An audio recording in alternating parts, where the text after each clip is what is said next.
Welcome back to The Quest. I am Nicholas K.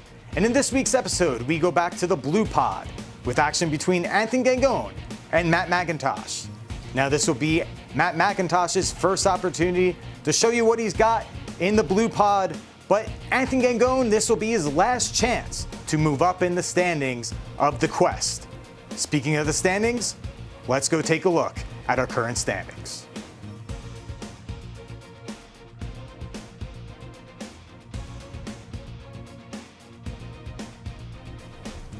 We would like to thank Wrestling IQ 101 for sponsoring this week's matchup, and we now send it to ringside with your commentary team, Arcadia and Wade Kruger.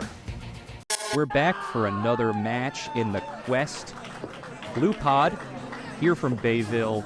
Titan Championship Wrestling, thank you very much for the platform and the location. We got Anthony Gangone in his final match of the pod, round robin style, so he's wrestling his opponent, Matt Macintosh. We can see preseason stats here, and it looks like matching up, Gangone's first performance is going to definitely outweigh what Macintosh normally does. I don't know if it's anything more than he's capable of, but it'd be interesting to see how he responds knowing the type of match that Gangone usually wrestles. And Gangone's in a very interesting position here. He's the first one finishing with his matches. So he's kind of in an awkward position of just, he's got to go out there and leave it all out there and hope that his performance, when everybody else and all the dust settles, that he's still above the cut line to go to, if you want to explain. Right, of course. And the top four are going to make their way to a four-man tournament after the pods are done. Right, and right now Gangone sits in second place. Depending on how he performs now in this match, we'll see where he's going to sit and if anyone else can jump him. We still have one person that hasn't competed yet. That's Matt Vertigo, part of the other pod, and it seems like this match is going to determine what we see. Yeah, I mean, Gangone did put him in a relatively good position after his first match with Drake Chambers. Won them. He had a very good showing. So if he can do that again, logically he should. You would think it'd be enough to make the cut. And I think this is the strategy that we're going to see from Gangone, right? Slowing the match down. The longer the match goes, the more submission time he can get into it, right? The more control time he can get into it. But again, it's your control rate, not your control time, that really plays into your overall rating. So it's not too much about the amount of time you're doing as much of what the percentage of the match that you are controlling. So if the match goes 20 minutes, the match goes 10 minutes, it doesn't really matter how much time you're controlling.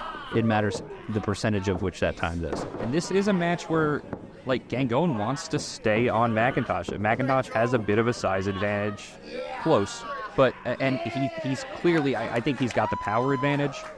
So Gangone's going to have to use that brain, which we know he has, right, to keep on top of Macintosh and outsmart him and keep the control. And I think Macintosh is in a really good place here. He's already watched Gangone perform the first time, right? He's a veteran. He knows what he's doing. So he's going to be able to look, and he knows what Gangone's going for. He's going to mess with his mind a little bit. With style points. Yeah. He's not just taking the points away from Gangone, he's rubbing it in as he's doing it. And if I know Matt Macintosh, he's going to be excited that we point out that he gets some style points for that. Yeah. Although it won't affect your quest rating. No. It does affect your style rating. No match points, but style points, you know. Hey. Right. Started pick up here. Oh. You could dominate and have style points. And Macintosh using that power advantage to take it to Gangone here. Ooh, and caught him, outsmarting him. Oh, don't. Now, would that be a point deduction? Now, see, we talked about it. Yeah. We touched on it a little bit last week, right? But a DQ does cost you, so. Right. We'll see. If you look at the time now here, already Macintosh jumping out ahead, and I think that's got to bother Gangone a little bit mentally, knowing that going into this fight at this point, yeah, he's behind. You know, he's usually an early starter when it comes to historically to controlling the match.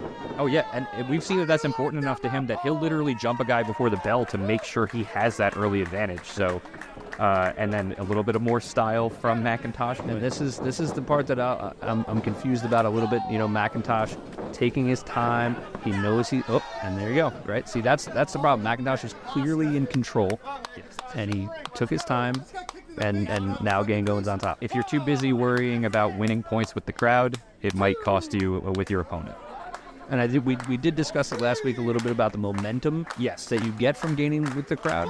But at this point, I don't think Macintosh is at that point in his career where he needs that crowd support. I think he knows who he is. Yeah. I think he wants perform well. It feels a bit more like showboating than getting the crowd behind you. It might be strategy. Gangone is the type of guy that is going to get angry about stuff. It might take him out of his game. Yeah, if you piss him off, he might it might fluster him a little bit and get him to make mistakes. But He wants to punish you for that. Right, and this is what we're seeing here, right?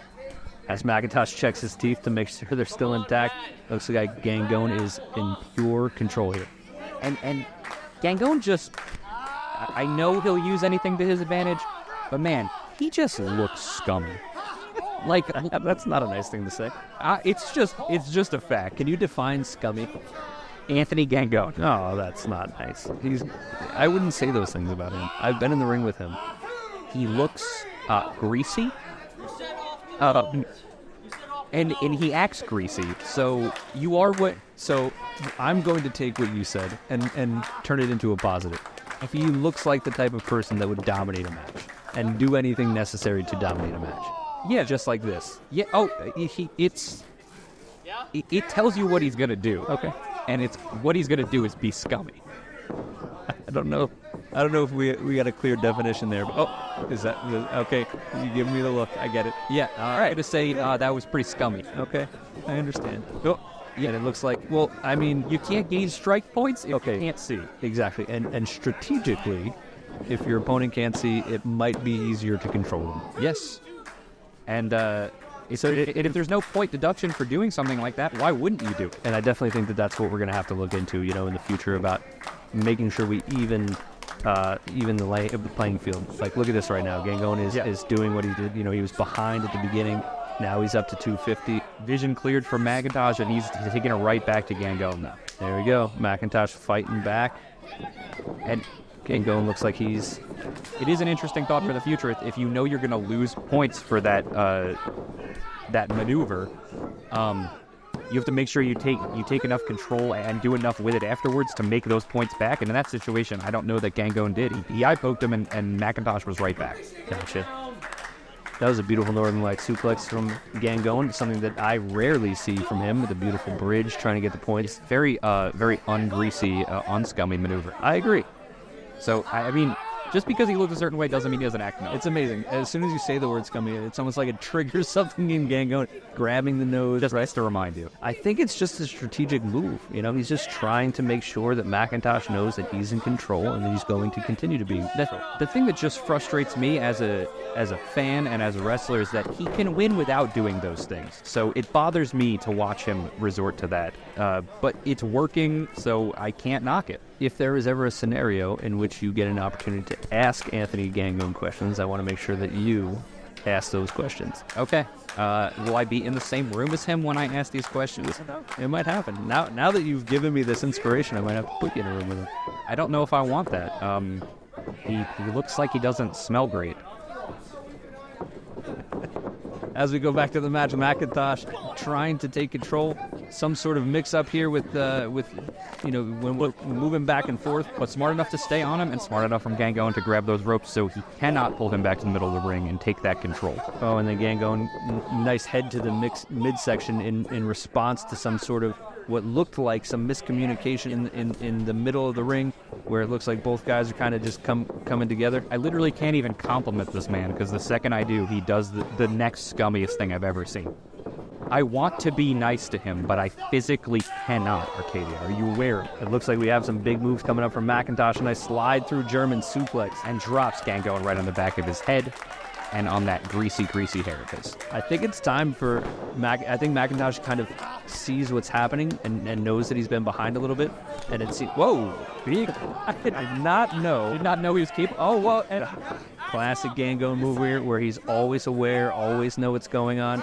He's getting hit with a giant shooting star press, standing shooting star, and he locks in a nice submission to get out of it. But Macintosh is also a veteran here.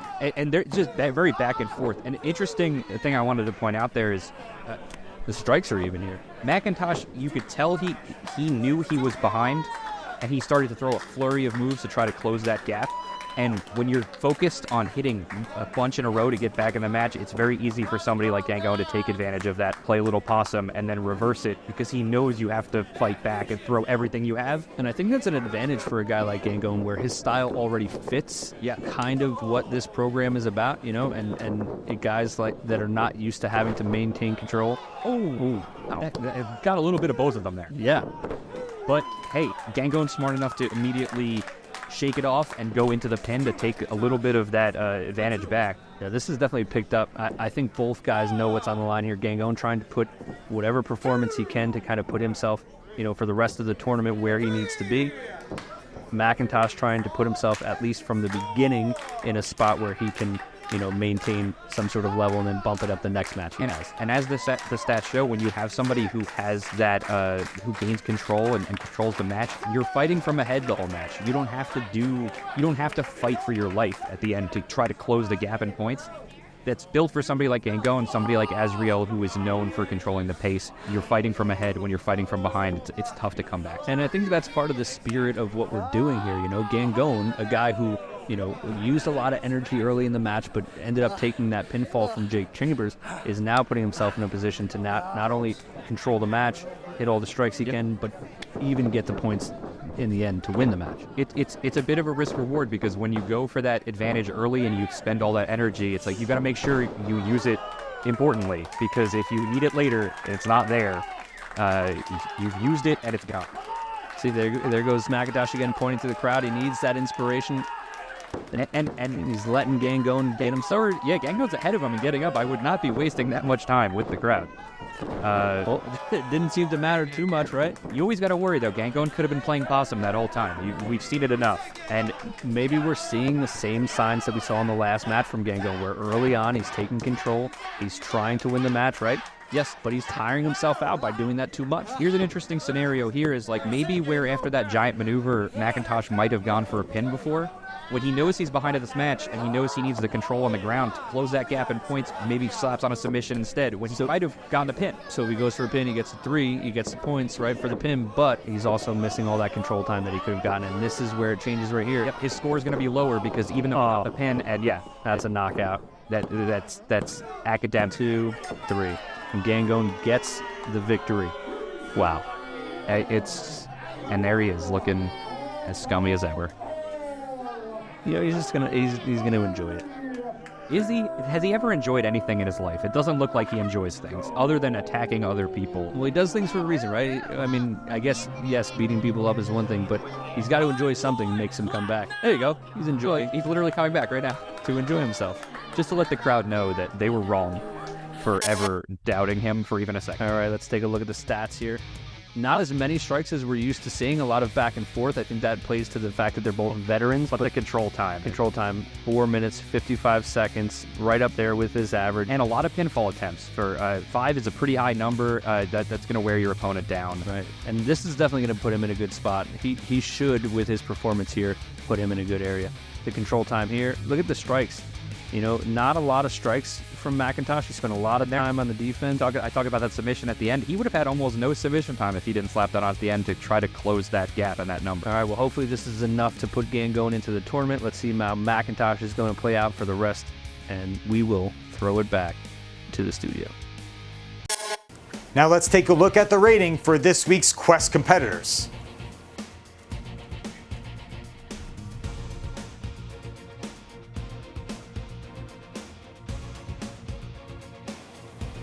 Another dominating performance by Anthony Gangone, but Azriel still holding the lead overall. Let's take a look at our current standings.